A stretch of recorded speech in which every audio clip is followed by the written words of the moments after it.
Mungkin sebagian dari kita makin sering mikir, kenapa ya Allah takdirkan semua kejahatan ini terjadi, especially to innocent civilian. Kalau kita cuma mengandalkan nalar aja, pertanyaan tadi nggak akan pernah bisa terjawab. Malah bisa jadi bikin kita apatis, akhirnya nggak percaya sama Allah. It's been 74 days since the Zionists commencing genocide and ethnic cleansing towards our Palestinian brothers and sisters. As the days go by, the more arrogant they have become. With the majority of UN agreeing to an immediate ceasefire, Zionist main ally US was single-handedly continuing their endless support to these heinous atrocities by using their veto to deny immediate ceasefire. There's no limit of what this shaitan would commit when it comes to our brothers and sisters, not just in Gaza now, but almost everywhere in Palestine. After targeting schools and hospitals, killing premature babies, shooting a special need kid on the street, hunting down journalists, to stripping down the innocent Palestinian men to their undergarments, tied them down, took pictures to be shared on the social media, knowing well that their aura will be shown, and directing them, like in the movie, to act as if they are Hamas's member by holding some AK-47 and other weapon. But just when we thought they couldn't get any lower than that, a new report saying that they raid a school in northern Gaza, which now serves as a refugee camp, in the morning, when the adults were out trying to get some food for their children, the Zionists lined the kids, including newborn, with their mothers up and just shooting them from the back in a close range execution style. Mungkin sebagian dari kita makin sering mikir, kenapa ya Allah takdirkan semua kejahatan ini terjadi? Especially to innocent civilian. Kalau kita cuma mengandalkan nalar aja, pertanyaan tadi nggak akan pernah bisa terjawab. Malah bisa jadi bikin kita apatis, akhirnya nggak percaya sama Allah. Kalau Tuhan emang ada, kenapa kekejaman bisa terus terjadi di muka bumi ini? Kenapa nggak di-stop aja? Itu kan yang sering dijadikan hujah oleh orang-orang ateis di luar sana. Tapi karena kita orang Islam, kita terikat pada rukun iman. Maka kita wajib dalam hal ini mengimani rukun iman keenam, yaitu iman kepada qada dan qadar, atau istilah yang lebih familiar adalah takdir Allah. Tiada sesuatu bencana pun yang menimpa di bumi dan tidak pula pada dirimu sendiri, melainkan telah tertulis dalam kitab Allahul Mahfuz sebelum kami menciptakannya. Sesungguhnya yang demikian itu adalah mudah bagi Allah. Quran Surat Al-Hadid ayat 22. Jadi kekejaman yang terjadi di muka bumi ini nggak ada hubungannya dengan keberadaan Allah.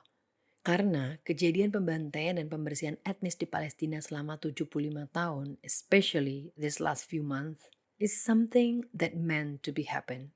Ah, nggak masuk akal. Masa Allah menghendaki keburukan menimpa suatu kaum yang sebaik dan se-innocent orang-orang Palestina? Biar apa coba? Di salah satu kajiannya, Ustazuna Nuzul Zikri Hafizahullah berkata kurang lebihnya begini. Salah besar dan sangat buruk bagi manusia yang mengira bahwa Allah menimpakan ujian pada hambanya semata-mata hanya karena Allah menginginkan keburukan bagi hamba tersebut. Begitu juga dengan yang terjadi di Palestina. Pasti ada kebaikan untuk orang-orang beriman dan orang-orang yang Allah beri petunjuk. Contoh simpelnya aja nih, setiap detik yang dilalui orang-orang di Palestina dengan kesabaran dan keridoan itu bernilai pahala. Sedangkan kita di sini yang hidupnya aman-aman aja, bisa jadi setiap detiknya malah bernilai dosa karena kita dengan sadar atau tanpa sadar bermaksiat atau melanggar larangan Allah. Orang Palestina menang banyak lah, jauh banget dari kita tabungan pahalanya insya Allah. Diriwayatkan dari Anas bin Malik radhiyallahu anhu dari Rasulullah Shallallahu alaihi wasallam bersabda, sesungguhnya besar pahala itu sesuai dengan besarnya cobaan. Dan sesungguhnya apabila Allah mencintai sebuah kaum, niscaya Allah akan memberikan cobaan kepada mereka. Maka barang siapa yang ridho dengan ketetapan Allah, maka Allah akan ridho kepadanya. Dan barang siapa yang tidak ridho, maka Allah pun tidak akan ridho kepadanya. Hadis riwayat At-Tirmizi nomor 2320 dan hadis riwayat Ibnu Majah nomor 4021. Kadang suka lucu dan ngerasa ironis aja gitu. Dengan kejadian pembantaian dan pembersihan etnis di Palestina ini, orang-orang Palestina imannya malah makin tebel. Tauhidnya makin mengakar. Kepercayaan terhadap Allah semakin kuat. Mereka Orang-orang ateis nih, yang hidupnya aman, nyaman, damai, tentram, malah semakin yakin kalau Tuhan itu nggak ada. Subhanallah. Rahasia kebaikan Allah di balik kejadian ini tuh nggak cuma didapatkan oleh saudara-saudara kita di Palestina aja loh, tapi juga oleh orang-orang di Eropa dan Amerika, baik yang non-Muslim, ateis, maupun agnostik. Sebuah fenomena yang mungkin menurut kacamata orang awam tuh cukup aneh, baik dari sisi sebab akibatnya, medianya, maupun pencetusnya, yaitu fenomena Quran Book Club. Fenomena ini dimulai dari orang-orang agnostik, ateis, dan non-muslim yang bingung melihat mindset orang-orang Gaza saat ditimpa ujian sedemikian rupa dan saat kehilangan segalanya. Bukannya marah ke Tuhannya, ngancam-ngancam bakal balas dendam, atau depresi, terus hilang akal, tapi warga Gaza malah memuji, mengagungkan Allah, dan bersyukur atas apa yang terjadi. Dari mana mereka bisa punya mindset seperti ini? Gimana mereka bisa punya mindset seperti ini? Kira-kira itulah sebagian dari pertanyaan mereka. Lalu entah gimana proses detailnya, tiba-tiba ada seorang TikTokers Amerika bernama Megan Rice yang 13 hari setelah serangan Israel mulai membaca terjemahan Quran untuk pertama kalinya. And the clip went viral overnight. 3 hari kemudian dia membentuk Quran Book Club itu di TikTok dengan jumlah anggota sebanyak 13.000 member. Isinya campur. Everybody's welcome, and on that book club, everyone will share ayats from the Quran that they found fascinating. 3 minggu kemudian, Megan Rice mantap untuk memeluk agama Islam dan diikuti oleh puluhan bahkan mungkin ratusan orang di seluruh dunia yang juga menjadi mu'alaf setelah mencoba untuk membaca terjemahan Quran untuk pertama kalinya. Sebagian ada yang merasa bahwa Al-Quran memang betul-betul murni perkataan Tuhan atau Allah karena penuh dengan fakta-fakta sains yang baru bisa dibuktikan ribuan tahun kemudian oleh ilmuwan. Sebagian ada yang merasa bahwa Al-Quran menyediakan jawaban atas semua pertanyaan mereka tentang agama, tentang hidup, yang selama ini nggak bisa mereka temukan di kitab manapun. Some of them even feel like Quran cures their anxiety and depression. I always find it very interesting, mashallah, reading and listening to the people who embrace Islam, not by birth, but by self-discovery. Dengerin kisah mereka, dan terutama ayat-ayat Quran yang akhirnya membuat hati mereka tergugah.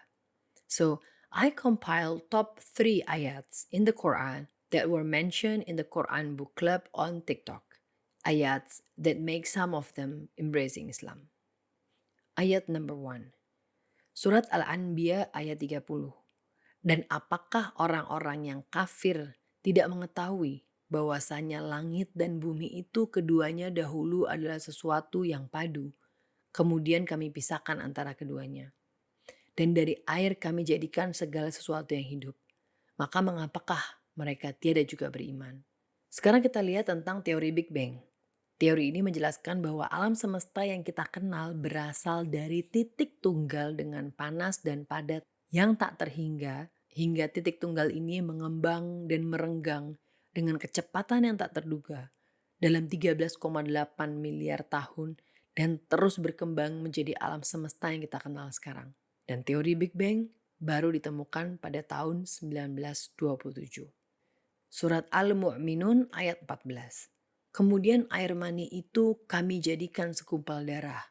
Lalu segumpal darah itu kami jadikan segumpal daging. Dan segumpal daging itu kami jadikan tulang belulang. Lalu tulang belulang itu kami bungkus dengan daging. Kemudian kami jadikan dia makhluk yang berbentuk lain. Maka maha sucilah Allah, pencipta yang paling baik. Sekarang kita lihat tentang teori embrio. Until the birth of modern embryology, through observation of the mammalian ovum by Carl Ernst von Baer in 1827, there was no clear scientific understanding of embryology. Only in the late 1950s, when ultrasound was first used for uterine scanning, was the true developmental chronology of human fetus available. Ayat number 3. Surat Al-Ankabut ayat 2-4.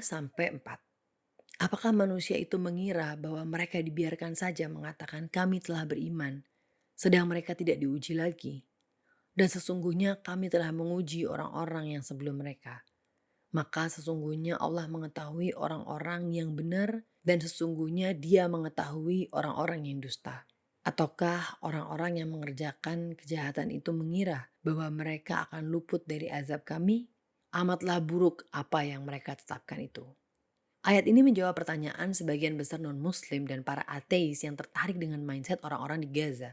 Bagaimana bisa mereka memiliki mindset untuk senantiasa bersyukur pada Allah bahkan di saat mereka ditimpa ujian yang sedemikian rupa? Kenapa orang-orang di Gaza bisa sekuat itu? Ya karena orang-orang Palestina tahu bahwa semakin beriman seseorang, maka ujiannya pun semakin besar. This is just the way how dunia works. Sisi sains dari Al-Quran membuat mereka percaya bahwa isi kitab suci umat Islam ini adalah kata-kata langsung dari Tuhan, dari Allah. Karena tidak mungkin seorang manusia yang hidup 1400 tahun yang lalu bisa mengerti dan memahami dengan sedemikian kompleks fenomena alam semesta. Sisi tauhid dari Al-Quran membuat mereka mengerti bagaimana orang-orang Palestina, terutama Gaza, bisa memiliki keyakinan sebesar itu pada Allah, sebagaimanapun sulitnya keadaan di Palestina saat ini. Mereka pun akhirnya paham bahwasanya tidak ada yang luput dari perhitungan Allah. Setiap kebaikan dan keburukan sekecil apapun itu, serapi apapun seseorang berusaha menutupinya, Allah tahu dan Allah akan memberikan balasan untuk itu semua, baik di dunia maupun di akhirat kelak. Well, what I'm trying to say is, Allah tidak mungkin menimpakan sesuatu pada hambanya tanpa ada sedikit pun kebaikan atau hikmah di balik itu semua. Mungkin dengan mata dan pemikiran kita yang sangat terbatas ini, yang terlihat hanyalah kesedihan, kerusakan, keburukan, ketidakadilan, dan lain-lain. Tapi siapa yang menyangka bahwa justru kekejaman Zionislah yang akhirnya membuat dakwah Islam semakin berkembang. Bahkan sampai pada titik yang belum pernah terjangkau sebelumnya. Justru kekejaman Zionislah yang akhirnya membuat mereka paham siapa teroris yang sebenarnya. Justru kekejaman Zionislah yang akhirnya membuat mereka merasakan dan melihat akhlak sejati orang-orang Islam. Ketika orang-orang bertanya, apa aku nggak takut udah umur segini masih belum menikah juga? Ayat 216 dalam surat Al-Baqarah selalu bisa membuatku tenang dan bahagia. Tetapi, boleh jadi kamu tidak menyenangi sesuatu padahal itu baik bagimu, dan boleh jadi kamu menyukai sesuatu padahal itu tidak baik bagimu. Allah mengetahui, sedangkan kamu tidak mengetahui. Ketika semuanya tidak berjalan sesuai rencana, ketika hidup terasa sempit, ketika penantian tidak kunjung usai, ketika merasa benar-benar sendiri, ketika hati terus-menerus patah, disitulah saat terbaik untuk membuka Al-Quran dan mencoba memahami tafsir ayat-ayatnya. Karena tidak akan ada yang bisa membantu kita untuk keluar dari pusaran perasaan itu kecuali Allah Azza wa Jalla. Sebanyak apapun buku motivasi yang kita baca, sebanyak apapun sesi yang kita habiskan berbicara dengan psikolog, kalau kita tidak pernah membaca Al-Quran dan berbicara kepada Allah, maka pusaran itu hanya akan menarik kita semakin dalam pada kegelapan, kehampaan, dan keputusasaan.